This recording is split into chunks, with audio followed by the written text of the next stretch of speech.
Okay, how's it going, everybody? This is part 2 of our Zamzo's Weed Awareness Week.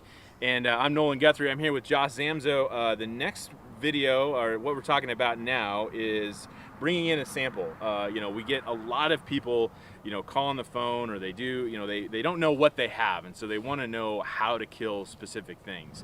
And there's lots of different situations that you'll find yourself in. So when you are going to bring in a sample, what we wanted to do is just kind of show you what we need to help you decide or figure out what the weed is. And so there's a lot of things to go about that. Josh, you've got a handful of things. I have a handful here, and I think the important thing is that if you're able to identify which weed, if we can help you pick which weed, you're going to be able to use the minimal amount of invasion, I guess, the least invasive type of weed killer, the safest one, the most natural one that will also be effective. There are some weeds that require some pretty heavy duty stuff to get rid of, but knowing the difference between which ones can be controlled very simply with an all natural product and which ones need a little bit more aggressive help really solves a lot of issues for you and helps you keep your family safer. Absolutely, yeah. And that's the thing that I've always appreciated about Zamzo's is we want to use the thing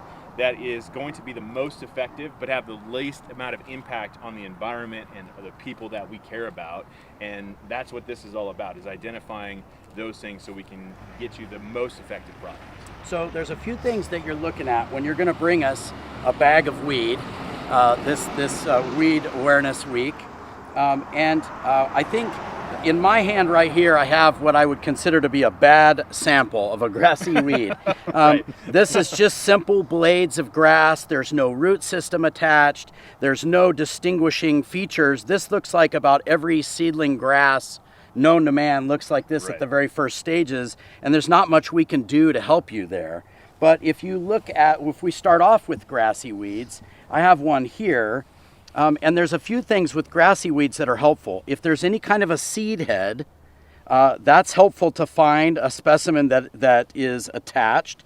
It's also helpful sometimes to see what color is the crown of the plant. So if you can get a little bit of root system, this can be a tell in some species of grass, and also segments where the leaves connect and some other things. So this is a really good sample that allows us to get you an accurate diagnosis of what kind of grassy weed you have. And I just want to throw out too, getting some of the root on, especially on a grassy weed, can be really telling, because there's a lot of weedy grasses that spread by a runner or a stolen under the ground. And if we can see that, that can really tell us a lot about what grass that might be and what we're dealing with. Right.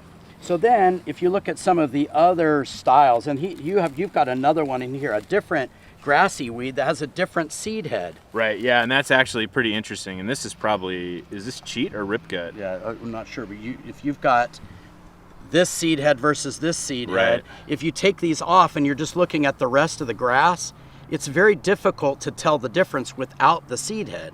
So again, root system, seed head, the base, those are all tells, and this is a great You can see sample. This one's got some red in it.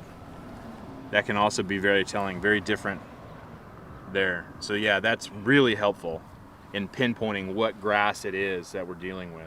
Okay, so then the other thing is, if you're looking at some other broadleaf type of weeds, like this one everyone knows, a dandelion, there are some weeds like prickly lettuce and some thistles that have a leaf that look like a dandelion, but we can see some color here, and we've got blossoms attached. And so if you can find a specimen, sometimes they're not blooming when you go to bring one to us, but if you can find one with a bloom, that can be very helpful. Yeah. I have another one here that has a little purple flower on it, and that is helpful from a sample. If you can bring us a sample like this, it has a little bit of root, it's got full leaf structure, and we have the bloom. This helps us diagnose the potential problem. Absolutely. Much easier. And then what was this one? We decided this is henbit, That's right? Henbit. Yeah, henbit. But without the flower, that henbit can almost look like certain stages of goat head. Right. That flower really does a for good sure, job. yeah. And the other thing is, I think to that point, a lot of weeds, once they wilt down, I mean, if you had some wild carrot, some other things like that, once it's wilted down and it's laying flat because it's been in your car, they start looking a lot alike when they're no longer in their natural environment. So if you weren't sure if it was going to be some time, it doesn't hurt to take a photograph of the weed in the ground, dig it up, and then bring it to us so that we can help you figure out exactly what you got going. So that's a good sample. It'll go in our bag of weed. You can come into Zamzo's, we'll help you figure it out.